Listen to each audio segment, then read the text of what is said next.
ప్రకటన గ్రంథము మొదటి అధ్యాయం.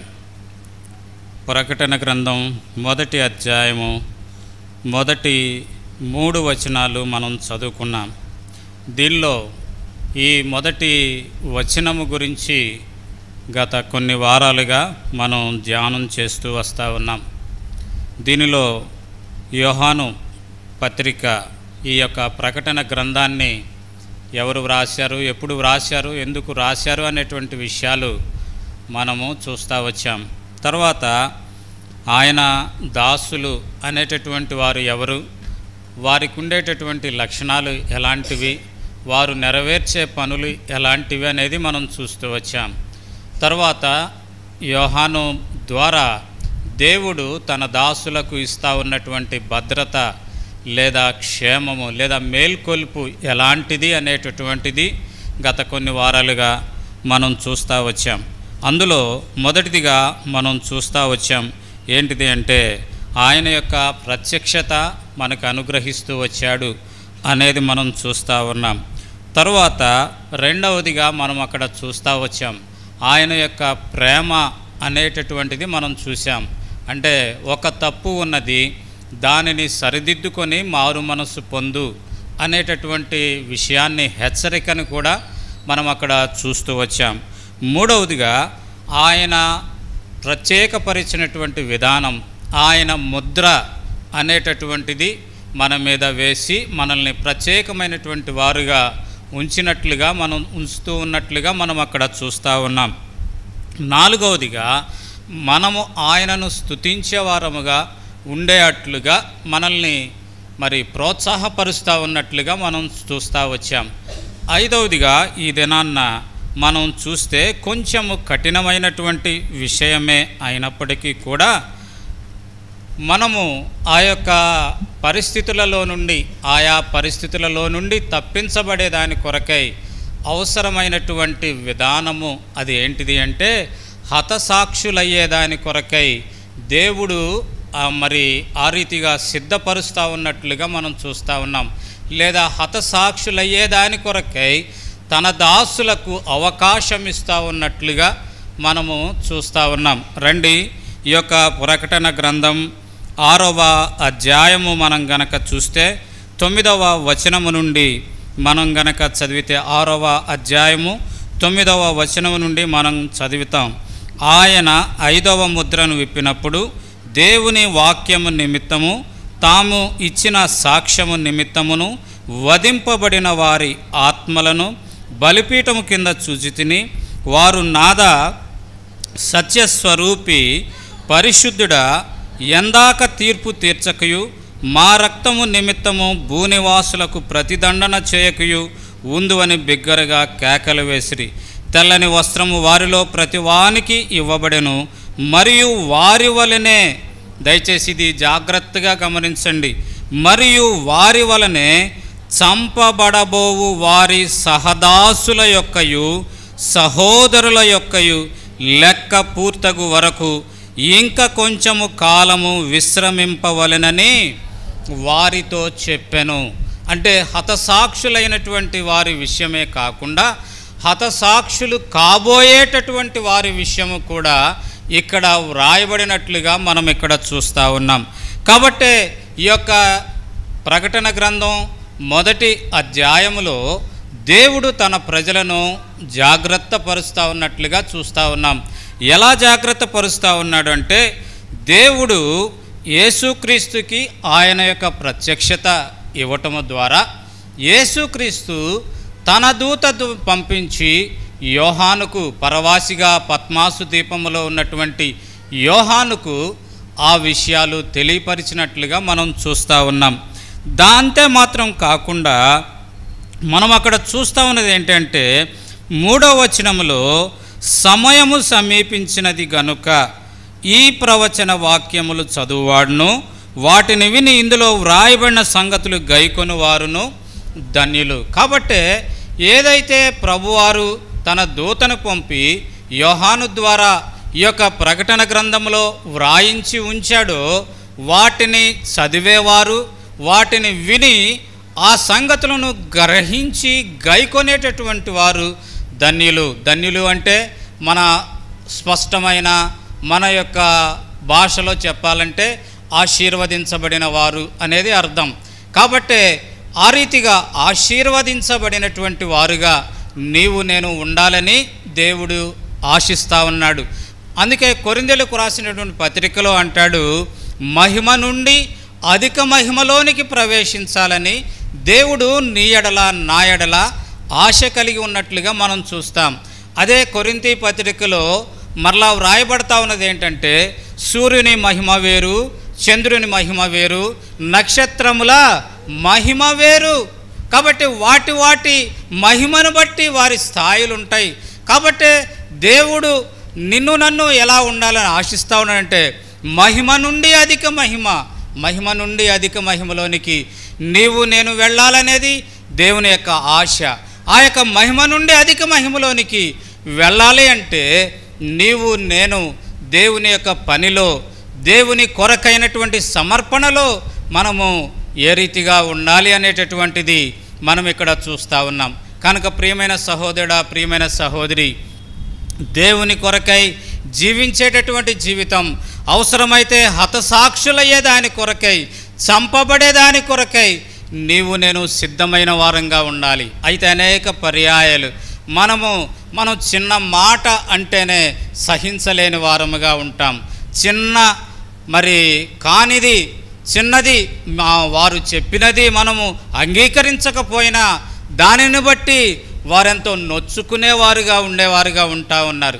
కనుక ఈ చిన్న చిన్న వాటికే మనం ఇలా ఉంటే దేవుని కొరకు చంపబడేటటువంటి స్థితికి మనము ఎప్పుడు చేరగలుగుతాం? దేవుని కొరకై చంపబడేదాని కొరకై సిద్ధపడినటువంటి ఆ స్థితికి ఎప్పుడు నీవు నేను రాగలుగుతాం? అందుకే మనం చూస్తాము, ఆ యొక్క గూడెము నాయకుని యొక్క ఆ యొక్క బిడ్డలు, ఆ యొక్క భార్య ఆ గూడెము నాయకుని యొక్క ఎదుటనే చంపివేయబడినప్పటికీ కూడా, అతనిని కూడా చంపటానికి బాణము ఎక్కుపెట్టినప్పటికీ కూడా అతడు ఒక పాట పాడుతూ వచ్చాడు. ఏంటిదంటే, I have decided to follow Jesus, no turning back, no turning back. నేను యేసుక్రీస్తు ప్రభువారిని నేను వెంబడించేదాని కొరకే నేను సిద్ధపడ్డాను. తిరిగి వెనకకు చూడను, మరణమైనా సరే పర్వాలేదు అని ఆయన పాట పాడుతూ ఉండగానే ఆ గూడెము నాయకుని బాణం వేసి చంపివేసినట్లుగా మనం చూస్తాం. ఆనాడు ఉద్భవించినటువంటి ఆ పాట ఈనాడు నీ జీవితంలో నీవు పాడగలిగినటువంటి స్థితిలో ఉన్నావా? I have decided to follow Jesus, I have decided to follow Jesus, no turning back, no turning back, I have decided. వినపడట్లేదండి. అంటే దేవుని వెంబడించేదాని కొరకై, దేవుని కొరకై సమర్పణగా సజీవ యాగం. అందుకే పౌలు అంటాడు, సజీవ యాగముగా నన్ను నేనే సమర్పించుకుంటాను అంటాడు. వినపడట్లేదు, ఒక్కసారి పాడదాం, పెద్దగా పాడదాం. ఐ హ్యావ్ డిసైడెడ్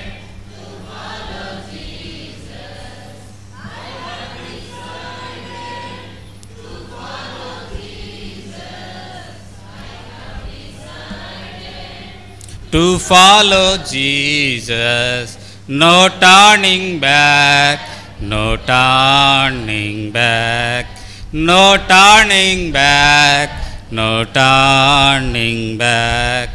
కనుకనే ప్రియమైన సహోదరుడా, ప్రియమైన సహోదరి, వెనుదిరిగే జీవితం నువ్వు కలిగి ఉంటా ఉన్నావా? లేక దేవుని కొరకై నేను యేసుని వెంబడించడానికి నిర్ణయించుకున్నాను, ఇక ఎన్నడే కానీ నేను వెనుదిరిగను. అందుకే మనకు తెలుసు, మనం వింటా వచ్చాం అనేక పర్యాలు, ఇర్మి అనేటటువంటి ఒక చిన్న జీవి ఉంది. దాని యొక్క వెంట్రుకలను తీసి వాటితో బ్రిటిషు రాణికి వస్త్రాలు కుడతారు. ఆ ఇర్మి అనేటటువంటిది ఆ యొక్క కొండపేటులలో, అంటే చిన్న చిన్న గుహల, చిన్న చిన్న సందులలో ఆ ఇర్మి నివసిస్తూ ఉంటుంది. దానిని బయటకు తీసుకుని వచ్చేదాని కొరకై దానికి ఇష్టమైనటువంటి ఆహారం చెర్రీ పండ్లను ఆ యొక్క ఇర్మి ఉన్నటువంటి ఆ జీవి ఉన్నటువంటి గుహ ముందు లేదా ఆ కొండపేటు దగ్గర ఆ యొక్క చెర్రీ పండ్లను చల్లుతారు. చల్లి దాక్కొని ఉన్నప్పుడు వాటిని తినేదాని కొరకై ఆ యొక్క ఇర్మి బయటికి వచ్చిన తర్వాత ఆ కొండపేటు ఆ యొక్క సందు ఆ ద్వారము దగ్గర మలము రాస్తారు. మలము రాసినప్పుడు మలము రాసి వారు ఆ యొక్క ఇర్మి అనేటటువంటి ఆ జంతువుని పట్టుకోవటానికి పరిగెత్తినప్పుడు అది ఆ యొక్క తన నివాసములోనికి వెళ్ళటానికి ప్రయత్నిస్తుంది. అయితే ఆ నివాసములోనికి ప్రయత్నించినప్పుడు ఆ దానికి ఉన్నటువంటి మలము ఆ వాసనను బట్టి అది ఇక లోనికి వెళ్ళేదాని కొరకే ఇష్టపడక అక్కడే ఆగిపోతుంది.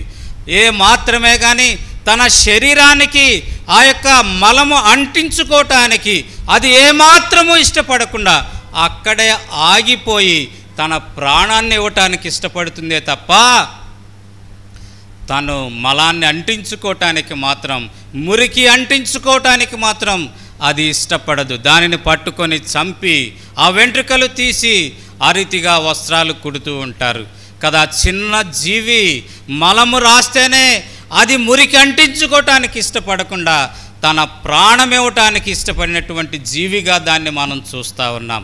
అయితే నీ కొరకై నా కొరకై కల్వరి శిలువలో ప్రాణము పెట్టి ఆయన కార్చిన రక్తము ద్వారా నిన్ను నన్ను శుద్ధీకరిస్తే ఈనాడు నీవు నేను ఎలా ఉంటా ఉన్నాం? మురికిని తిరిగి అంటించుకుంటా ఉన్నామా, లేకపోతే మురికిని అంటించుకోకుండా ఏమైనప్పటికీ పర్వాలేదు అంటూ మన జీవితాలను పదిలపరచుకుంటా ఉన్నామా? ఎలా ఉంది మన జీవితం? మురికి కొరకై ప్రయాసపడతా ఉన్నామా? ఈ లోక సంబంధమైన ఆశల కొరకై ఇవన్నీ గతించిపోయేవే, ఇవన్నీ శాశ్వతమైనవి కాదు. అందుకే మనం పాడతాం పరలోకము నా దేశము అని కదండి. పరలోకము నా దేశము పరదేశీనే నీ మాయ. యాత్రికుడిగా నీ జీవితాన్ని కొనసాగిస్తా ఉన్నావా, లేక మాయలోకం అని మనమే పాడతాం అనేక పర్యాలు, ఎన్నో పర్యాయాలు పాడుంటాం. పరలోకం నిజంగా నీ దేశమేనా? పరలోకం నిజంగా నీ దేశంగా ఉంటే ఈ మాయలోకం వైపు నీ కనులు చూస్తూ ఈ మాయలోకంలో ఉండేటటువంటి ఐశ్వర్యం కొరకు, అందం కొరకు, అందలం కొరకు ప్రాకులాడుతూ నీ జీవితాన్ని నష్టపరుచుకోవటమే కాకుండా ఎదుటివారి జీవితాలను నష్టపరుస్తూ నీ జీవితాన్ని కొనసాగిస్తా ఉన్నావా, లేకపోతే ప్రభు కొరకై నీ జీవితాన్ని త్యాగం చేసేదాని కొరకై, ప్రభు కొరకై నీ జీవితాన్ని సమర్పించుకునేదాని కొరకై, ప్రభు కొరకై సజీవయాగంగా నన్ను నేను సమర్పించుకుంటూ ఉన్నాను అని పౌలు గారు చెప్పినట్లుగా ఆ రీతిగా సమర్పించుకునే దాని కొరకై సిద్ధంగా ఉన్నావా? అందుకే యేసుక్రీస్తు ప్రభు యొక్క శిష్యులలో జబదయి కుమారులని ఇద్దరు ఉన్నారు. ఎవరు తెలుసా అండి వారు? జబదయి కుమారులు యాకోబు, యోహాను. యేసుక్రీస్తు ప్రభు యొక్క శిష్యులలో ఉన్నటువంటి జబదయి కుమారులు ఈ యాకోబు, యోహానులు. అయితే మొట్టమొదట యేసుక్రీస్తు ప్రభు యొక్క శిష్యులలో చనిపోయిన మొదటి వ్యక్తి ఎవరు అంటే యాకోబు. హతసాక్షి అయ్యాడు, ఖడ్గము చేత చంపబడ్డాడు. నాకు ఈ విషయము నా మనసులోనికి వచ్చినప్పుడు ఆ మధ్య కాలంలో చాలా ఆ యొక్క వాట్సాప్లో ట్రోల్ అయింది. ఏంటో తెలుసా అండి? ఐసిఐసిఐ వాళ్ళు అంటే ఆ యొక్క ఇస్లామిక్ టెర్రరిస్టులు కొద్దిమందిని ఎర్ర దుస్తులు ధరింపచేసి వారిని ఒక గుర్తు తెలియనిటువంటి ప్రాంతానికి తీసుకొని వెళ్ళి వారి మెడలు వంచి వారి మీద ఒకే ఒక వేటుతో వారి తల భాగాన్ని వేరు చేసినటువంటి దృశ్యం నాకు గమనానికి వచ్చింది.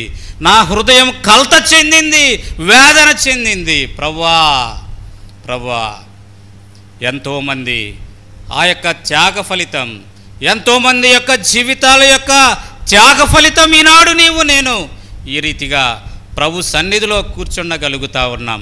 మొదటి వ్యక్తిగా యాకోబు హతసాక్షి అయితే ఆ యొక్క యేసుక్రీస్తు ప్రభు యొక్క శిష్యులలో చివరిగా చనిపోయినటువంటి వ్యక్తి ఎవరు అంటే యోహాను భక్తుడు. 98 సంవత్సరాల వయోవృద్ధ ప్రాయంలో వృద్ధుడై అతడు సహజ మరణం పొందాడు. సహజ మరణం పొందేదానికి ముందుగా అతడిని కూడా చంపాలని సలసల కాగుతా ఉన్నటువంటి ఆ యొక్క నూనెలో వేసినప్పటికీ కూడా అతనికి ఏమీ కానప్పుడు అతనిని పరవాసిగా ఆ పద్మాసు దీపానికి తీసుకొని వెళ్ళినట్లుగా మనం గమనించగలుగుతా ఉన్నాం దేవుని వాక్యములో. నాకు ఆ విషయం కూడా గమనించినప్పుడు ఒక సంఘటన, నేను ఆ మధ్య కాలంలో సెల్ ఫోన్లోనే అలాగే వచ్చింది, వాట్సాప్ సెల్ ఫోన్లో వచ్చినటువంటి నేను అది చూశాను. ఏంటిది అంటే, ఒక భర్త తనకి ఈగో ఎక్కువ, ఆ భర్తకి ఈగో ఎక్కువ, తాను చెప్పిందే చెయ్యాలంటాడు, తాను చెప్పిందే చెయ్యాలి అంటాడు. అలాంటి ఆ భర్త చెప్పింది చేయనప్పుడు ఆ భార్యను బహుగా హింసిస్తూ ఉంటాడు. ఒకరోజు తనకిష్టమైనటువంటి ఏదో మరి ఆ టిఫిన్ చేయలేదు అని, వేరే ఏదో టిఫిన్ చేసిందని అతడు కోపగించి ఆ భార్యను అలా లాక్కొని వెళ్ళి ఆ బాండిలో కాగుతూ ఉన్నటువంటి ఆ యొక్క నూనెలో ఆ భార్య చేతులను అలా ముంచుతాడు. అలా ముంచినప్పుడు ఆ భార్య పొందినటువంటి ఆ వేదన ఎంత భయంకరమైనది అంటే, ఎంత భయంకరమైనది అంటే అంతగా భయంకరమైనటువంటి ఆ పరిస్థితి. మనము తెలుసు, నూనె కాగుతూ ఉన్నప్పుడు ఆ చిన్న చుక్క మన మీద పడితేనే ఎంతగా విలపిస్తామో, ఎంతగా విలపిస్తామో. అయితే సలసల కాగుతూ ఉన్నటువంటి ఆ నూనెలో వేయబడినటువంటి యోహాను జ్ఞాపకంలోనికి వచ్చాడా? జ్ఞాపకంలోనికి వచ్చాడా? కనుక ప్రియమైన సహోదరుడా, ప్రియమైన సహోదరి, చాలా సుఖంగా, చాలా సౌఖ్యంగా, చాలా ఆనందంగా, చాలా సంతోషంగా నీ జీవితాన్ని నువ్వు గడుపుతూ ఉన్నావేమో, కానీ నీ ఆత్మీయ జీవితం ఏ రీతిగా కొనసాగుతూ ఉంది? నీ ఆత్మీయమైనటువంటి జీవితం దేవుని కొరకై ఎంత సమర్పణ కలిగినటువంటిదిగా ముందుకు కొనసాగుతూ ఉంది అనేది మనం ఈనాడు మనల్ని మనం పరీక్షించుకోవాలనేది దేవుని ఆశగా మనం అక్కడ చూస్తూ ఉన్నాం.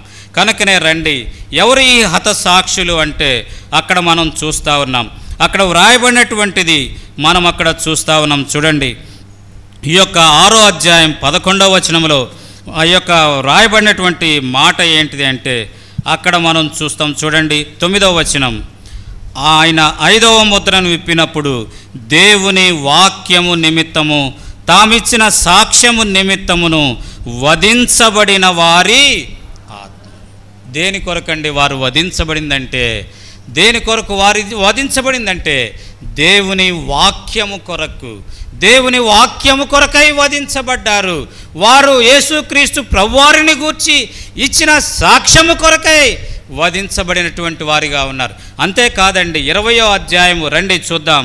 ఇదే ప్రకటన గ్రంథం 20వ అధ్యాయాన్ని గనక మనం చూస్తే 4వ వచనం మనం అక్కడ చూస్తాం. చూడండి, అక్కడ అంతటా సింహాసనములను చూస్తేనే వాటి మీద ఆసీనులయుండు వారికి విమర్శ చేయుటకు అధికారం ఇయ్యబడును, మరియు క్రూరముఖమునకైనను దాని ప్రతిమకైనను నమస్కారము చేయక తమ నొసళ్ళ యందు గాని చేతుల యందు గాని దాని ముద్ర వేయించుకొనిన వారిని యేసు విషయమై తామిచ్చిన సాక్ష్యము నిమిత్తము దేవుని వాక్యము నిమిత్తము శిరచ్ఛేదనము చేయబడిన వారి ఆత్మలు.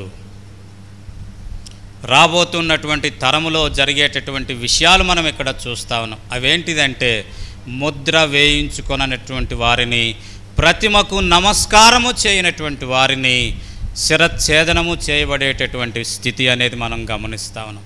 ఈ దినాల్లో జరిగేటటువంటిది ఏంటంటే, దేవుని వాక్యము నిమిత్తము శిరచ్ఛేదనం, మనం ఇచ్చేటటువంటి యేసుక్రీస్తు ప్రభువారి గురించి మనం ఇచ్చేటటువంటి సాక్ష్యము నిమిత్తం శిరచ్ఛేదనం చేయబడటం.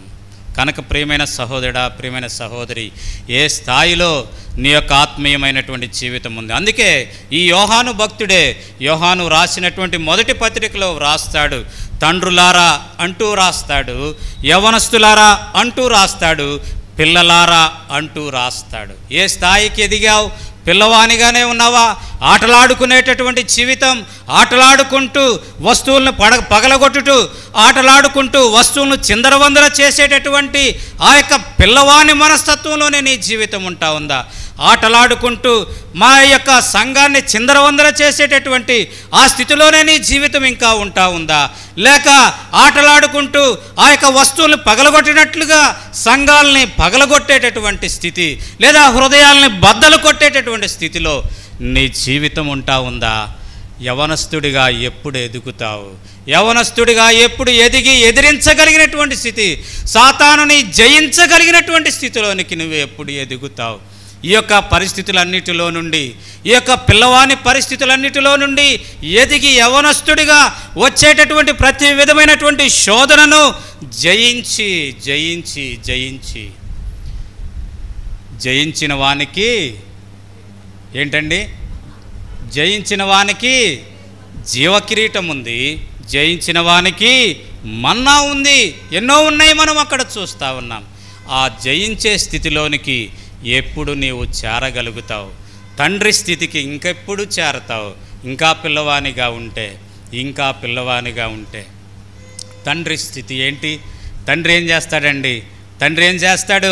ఆదరిస్తాడు, ఓదారుస్తాడు, సరిదిద్దుతాడు, చక్కదిద్దుతాడు, మరి చిందరవందర అయినటువంటి వాటిని మరలా సమకూరుస్తాడు. ఎప్పుడు తండ్రి స్థాయికి మనం చేరగలుగుతాం. కనుకనే ప్రియమైన సహోదరుడా, ప్రియమైన సహోదరి, ఇక్కడ మనం రాయబడతా ఉన్నది ఏంటంటే, దేవుడు నీవు నేను అగ్నిలోనికి వెళ్లకుండా, నీవు నేను మహిమ నుండి అధిక మహిమలోనికి ప్రవేశించేదాని కొరకై, ఆ యొక్క నక్షత్రాల మహిమను దాటి, ఆ చంద్రుని మహిమను దాటి, ఆ సూర్యుని మహిమలోనికి ప్రవేశించేదాని కొరకై ప్రభు నీకు నాకు అనేక తరుణాలు ఇస్తూ ఉంటుండగా, మనం మాత్రం ఎక్కడ వేసిన గొంగళి అక్కడే ఉందన్నటువంటి రీతిగా, లేదా చిన్న శోధన వచ్చినప్పుడు పడిపోయి తిరిగి ఆ మురికిలోనికి దొర్లిపోయేటటువంటి వారముగా మన జీవితాల్లో ఉన్నామే తప్ప, ప్రభు కొరకై మన జీవితాలను వెచ్చించేటటువంటి స్థాయిలోనికి రాలేనటువంటి వారముగా మనం ఉన్నాం. కనుక ప్రియమైన సహోదరుడా, ప్రియమైన సహోదరి, ఎవరు శిరచ్ఛేదనం చేయబడతా ఉన్నారు అంటే, అక్కడ వ్రాయబడినటువంటి మాట ఏంటంటే, దేవుని వాక్యము నిమిత్తము కదా అండి. అనేక పర్యాయాలు దేవుని వాక్యము నిమిత్తం వచ్చేటటువంటి శ్రమలు, కష్టాలు వచ్చినాయి అనుకోండి, మనకెందుకులే అని మనం పక్కకు వైదొలిగిపోతాం. మనము బహిరంగ సువార్త ప్రకటించాలంటే మనకెందుకులే అని ప్రక్కకు వైదొలిగేటటువంటి వారంగా ఉంటాం. అలా ఉంటే మనకు శ్రమలు ఎందుకు వస్తాయండి? కదండి. అనేక పర్యాయాలు మనం చూస్తాం. మనకు తెలిసే ఈ మధ్య కాలంలోనే హైదరాబాదు ప్రాంతంలో ఒక దైవ సేవకుడిని చంపివేశారు. కారణం ఏంటి అంటే దేవుని వాక్యాన్ని బోధిస్తూ ఉన్నాడని అతన్ని హతమారుస్తూ వచ్చారు. కనుక ప్రియమైన సహోదరుడా, ప్రియమైన సహోదరి, ఈనాడు నీవు నేను మన జీవితాల్లో హతసాక్షులుగా అయ్యే స్థాయికి, ఆ మనస్తత్వంలోనికి నీవు నేను రాగలిగితే తప్ప ఆ అత్యున్నతమైనటువంటి ఆ మహిమలోనికి నీవు నేను చేర్చబడలేము. ఈ హతసాక్షులు అయ్యేటటువంటి వారిలో ఉండేటటువంటి ఆ యొక్క కొన్ని లక్షణాలు గుర్తు చేసి ఆ రీతిగా ముందుకు వెళ్ళేదాని కొరకై మనం ప్రయత్నం చేద్దాం. చూడండి, ఇక్కడ ప్రకటన గ్రంథం 6వ అధ్యాయములో ఇక్కడ మనం ఇందాక చదువుకున్నటువంటి ఈ మాటలో మనం ఉన్నాం. చూడండి, ఇక్కడ వ్రాయబడినటువంటి మాట 11వ వచనములో, తెల్లని వస్త్రము వారిలో ప్రతి వానికి ఇయ్యబడెను అనేది. తెల్లని వస్త్రము అంటే మనం ఇక్కడ చూస్తామండి 7వ అధ్యాయంలో గనక మనం చూస్తే ఇక్కడ 14వ వచనం, అందుకు నేను అయ్యా నీకే తెలియననుగా, లేదా పైనుంచి చదువుతానండి 13వ వచనం, పెద్దల్లో ఒకడు తెల్లని వస్త్రములు ధరించుకొని ఉన్న వీరెవరు, ఎక్కడి నుండి వచ్చిరని నన్ను అడిగాను. అందుకు నేను అయ్యా నీకే తెలియననగా అతడు ఇలాగు నాతో చెప్పాను, వీరు మహాశ్రమల నుండి వచ్చిన వారు, గొర్రెపిల్ల రక్తములో తమ వస్త్రములు ఉదుకుకొని వాటిని ఎట్లయినాయండి తెలుపు, ఎట్లయినాయి? గొర్రెపిల్ల రక్తంలో వస్త్రాలు ఉదికితే ఎక్కడైనా తెలుపవటం మీరు చూసారా అండి? రక్తంలో వస్త్రాలు ఉదికితే ఎక్కడైనా వస్త్రాలు తెల్లగా అవటం మీరు చూసారా? ఎక్కడైనా చూడలేదు కదా. మరేంటి ఇక్కడ దేని గురించి వ్రాయబడింది అంటే, గొర్రెపిల్ల రక్తంలో తమ హృదయాలు ఉతుక్కున్నారు. అది ఎక్కడ మనం గమనించాలా? వారి హృదయాలు వస్త్రాలకు సూచన. ఆ యొక్క హృదయాలను వస్త్రాలతో సూచిస్తూ ఉన్నాడు. అందుకే మనం అనేక పర్యాయాలు మనం చూస్తాం, నీతి వస్త్రమని, రక్షణ వస్త్రమని, ప్రతిదండన వస్త్రమని, ఇలా రకరకాలైన వస్త్రాలను ఆ యొక్క మరి క్రియలను సంబోధిస్తూ ఆ క్రియలకు సూచనగా వస్త్రముతో పోలుస్తూ ఉన్నాడు. కాబట్టి గొర్రెపిల్ల రక్తములో వారి హృదయాలను ఉతుకుకొని వాటిని తెలుపు చేసుకున్నారు. ఆ కారణం చేత వారు తెల్లని వస్త్రాలు ధరించిన వారుగా ఉన్నట్లుగా మనం అక్కడ చూస్తూ ఉన్నాం. బాహ్యంగా మనం తెల్లని వస్త్రాలు ధరించినంత మాత్రాన మన హృదయం తెల్లగా ఉందనేదేమీ లేదు. అయితే తెల్లని వస్త్రాలు ధరించడం అనేటటువంటిది దైవజనుడు మనకు అలవర్చినటువంటి ఆ యొక్క అలవాటు. ఎందుకంటే ప్రసంగి గ్రంథంలో మనం చూస్తాం, దేవుని మందిరానికి వెళ్ళేటప్పుడు నీ యొక్క తలను అంటుకొని తెల్లని వస్త్రాలు ధరించు అని మనం చూస్తూ ఉంటాం. కనుకనే ప్రియమైన సహోదరుడా, ప్రియమైన సహోదరి, ప్రశ్న ఏంటిది అంటే నీ హృదయాన్ని యేసుక్రీస్తు ప్రభు యొక్క రక్తంలో ఉదుకుకున్నావా లేదా అనేది ప్రశ్న. అలా లేకుండా ఉంటే నీకు అందులో పాలు పంపులు లేదు అనేటటువంటిది నీవు గ్రహించాలనేది దేవుని యొక్క ఆశ. అయితే ప్రభు ఇస్తా ఉన్నటువంటి తరుణం ఏంటిది అంటే, ప్రభు ఎందుకు ఈ దినాల్లో నీకు నాకు వాటిని జ్ఞాపకం చేస్తూ ఉన్నాడంటే సరిదిద్దబడాలని. ఒకవేళ నీవు ఇంకా రక్షించబడినటువంటి అనుభవం లేకుండా ఉంటే ఈ దినమందైనా ఈ సమయమందైనా నీవు రక్షించబడాలనేది దేవుని యొక్క ఆశగా మనం అక్కడ చూస్తూ ఉన్నాం. కనుకనే ప్రియమైన సహోదరుడా, ప్రియమైన సహోదరి, వారికి ఏమి ఇవ్వబడినాయి అంటే తెల్లని వస్త్రాలు అనేటటువంటిది మనం అక్కడ చూస్తూ ఉన్నాం. రండి తర్వాత మనం అక్కడ చూస్తే అక్కడ మనం గమనిస్తాం. చూడండి, తెల్లని వస్త్రాలు. తర్వాత 20వ అధ్యాయంలో మనం చూస్తే 20వ అధ్యాయంలో మనం అక్కడ చూస్తే గనక 4వ వచనం, 20వ అధ్యాయమున అంతటా సింహాసనములు చూస్తేనే వాటి మీద ఆసీనులై ఉండి వారికి విమర్శ చేయుటకు అధికారం ఇవ్వబడును. మరియు క్రూరముఖమునకైనను దాని ప్రతిమకైనను నమస్కారము చేయక తమ నొసళ్ళ యందు గాని చేతుల యందు గాని దాని ముద్ర వేయించుకొనని వానిని యేసు విషయమై తామిచ్చిన సాక్ష్యము నిమిత్తమును దేవుని వాక్యము నిమిత్తమును శిరచ్ఛేదనము చేయబడిన వారి ఆత్మలను చూచితిని. వారు ఏమయ్యారండి? బ్రతికిన వారై. వారిలో ఏముందండి? జీవముంది. జీవం తిరిగి వారికి దేవుడు అనుగ్రహిస్తూ వచ్చాడు. వారికి తెల్లని వస్త్రాలు ఇస్తూ వచ్చాడు. రెండవదిగా వారికి జీవాన్ని ఇస్తూ వచ్చాడు. తర్వాత మనం అక్కడ కనుక చూస్తే మూడవదిగా 1000 సంవత్సరములు క్రీస్తుతో కూడా రాజ్యము చేసిరి. వారు ఏలికలయ్యారు కదండి. తెల్లని వస్త్రాలు ధరించారు. తర్వాత వారు జీవము కలిగిన వారుగా మనం అక్కడ చూస్తూ ఉన్నాం. మూడవదిగా వారు ఏలికలైనట్లుగా మనం అక్కడ చూస్తూ ఉన్నాం. ఏలేటటువంటి వారుగా వారు ఉన్నట్లుగా మనం అక్కడ చూస్తూ ఉన్నాం. తర్వాత మనం అక్కడ చూస్తే గనక క్రీస్తు కూడా రాజ్యము చేసిరి. ఆ 1000 సంవత్సరములు గడిచే వరకు కడమ మృతులు బ్రతుకలేదు. ఇదియే మొదటి పునరుద్ధానము. అంటే వారికి మొదటి పునరుద్ధానములోనే వారు పాలిభాగస్తులైనట్లుగా మనం చూస్తూ ఉన్నాం. అందుకే రండి, తెస్సలోనికైలకు రాసిన మొదటి పత్రిక 4వ అధ్యాయము మొదటి వచనంలో గనక మనం అక్కడ గమనిస్తే 4వ అధ్యాయం అక్కడ మనం గమనిస్తే గనక అక్కడ మనం చూస్తూ ఉన్నాం. చూడండి, 16వ వచనం ఆర్భాటముతోనూ ప్రధాన దూత శబ్దముతోనూ దేవుని బోరతోనూ పరలోకము నుండి ప్రభువు దిగి వచ్చును. క్రీస్తు నందుండి మృతులైన వారు మొదట లేతురు. వారికి ఆ యొక్క ఆధిక్యత ఉన్నది అనేటటువంటి విషయాన్ని మనం అక్కడ చూస్తూ ఉన్నాం. వారు మొదటిగా తెల్లని వస్త్రాలు వారు ధరించిన వారుగా కనపడతా ఉన్నారు. రెండవదిగా వారు బ్రతికిన వారుగా, జీవము కలిగిన వారుగా వారు కనపడతా ఉన్నారు. మూడవదిగా వారు ఏలికలైనట్లుగా మనం అక్కడ చూస్తూ ఉన్నాం. నాలుగవదిగా పునరుద్ధానములో పాలుభాగస్తులైనట్లుగా మనం అక్కడ చూస్తూ ఉన్నాం. ఆ తర్వాత 6వ వచనం, ఈ మొదటి పునరుద్ధానములో పాలుగలవారు ధన్యులను పరిశుద్ధులునై ఉందరు. ఈ మొదటి పునరుద్ధానములో పాలుగలిగినటువంటి వారు ఎవరంట? ధన్యులు, అంటే ఆశీర్వదించబడినటువంటి వారు. తర్వాత అక్కడ మనం చూస్తూ ఉన్నది ఏంటంటే పరిశుద్ధులు అనేటటువంటిది మనం అక్కడ చూస్తూ ఉన్నాం. పరిశుద్ధత కలిగినటువంటి వారు అనేది మనం అక్కడ చూస్తాం.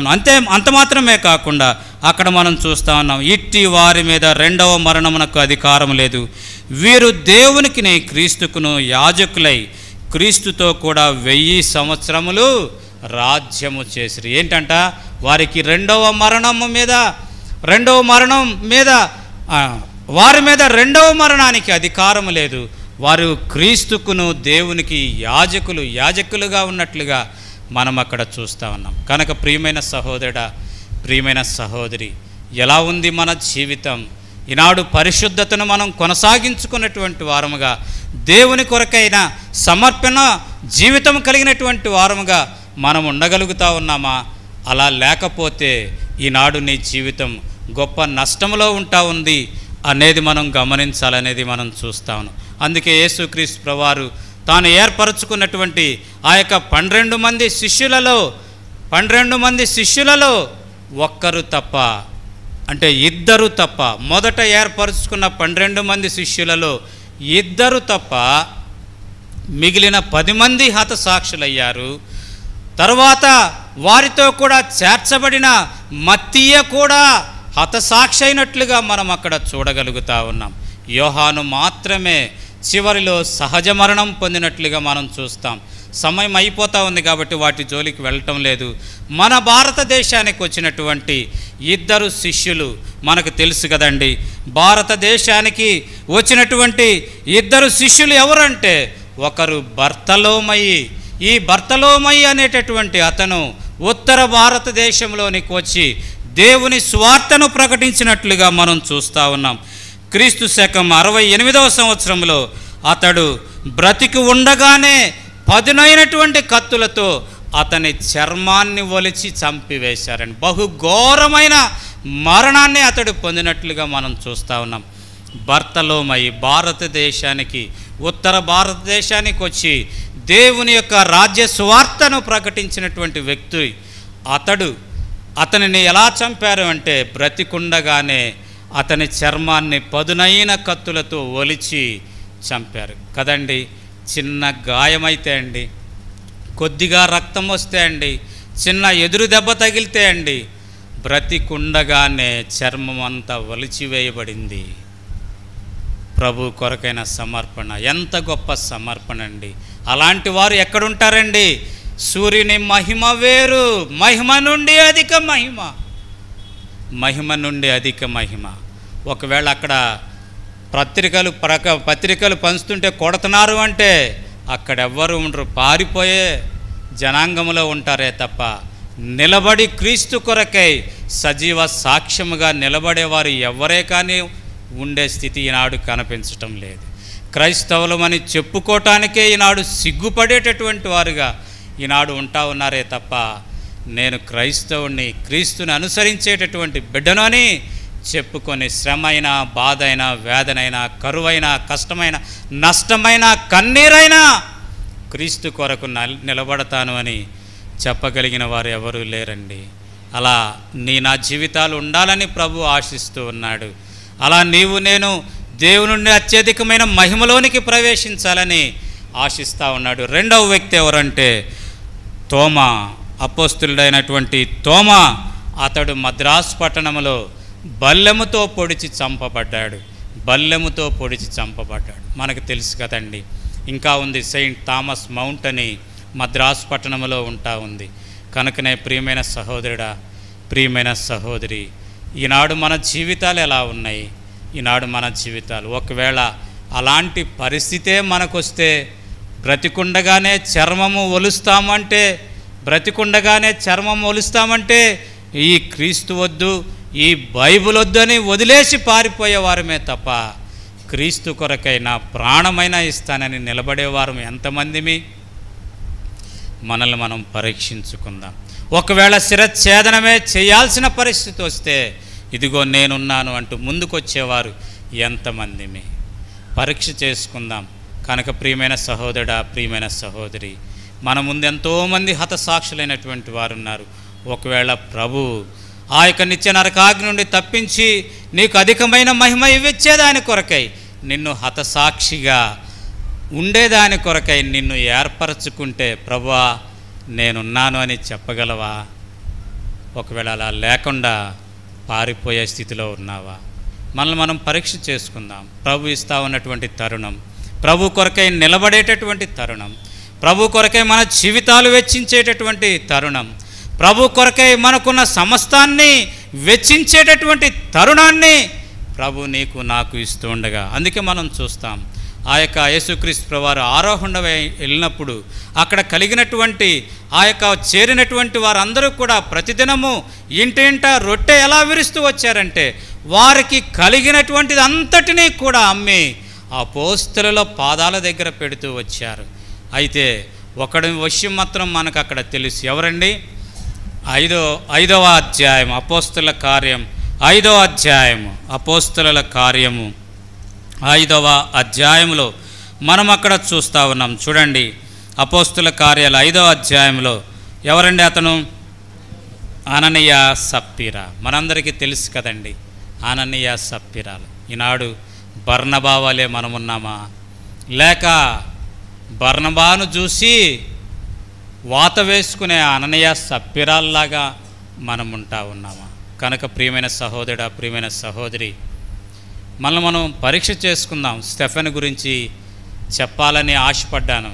మొట్టమొదటి ప్రభు ఆరోహణ తర్వాత మొట్టమొదటిసారిగా హతసాక్షి అయినటువంటి స్టెఫెను గురించి ధ్యానం చేయాలని ఆశపడ్డాను. కానీ కొద్ది ఉపోద్ఘాతంతోనే సమయం అయిపోయింది. కనుక ప్రియమైన సహోదరుడా, ప్రియమైన సహోదరి, మనం పరీక్ష చేసుకుందాం. ప్రభు మనకిస్తా ఉన్న తరుణాలు, ప్రభు కొరకై నిలబడేదాని కొరకై, ప్రభు వాక్యము నిమిత్తమై నిలబడేదాని కొరకై, ప్రభు వాక్యాన్ని ప్రకటించేదాని కొరకై, సువార్థికులుగా నిలబడేదాని కొరకై ప్రభు మనకిస్తా ఉన్నటువంటి తరుణాలని మనం సద్వినియోగం చేసుకుని ప్రభు కొరకు మన జీవితాలను వెచ్చించే వారంగా ఉన్నామా, లేకపోతే ప్రభువుని తృణీకరించి ప్రభువుని మరలా సిలువకు అప్పగిస్తూ మన జీవితాల్లో వెనకడుగు వేసేవారముగా, కుక్క తన వాంతికి ఆశపడినట్లుగా మన జీవితాలు ఉంటా ఉన్నాయా?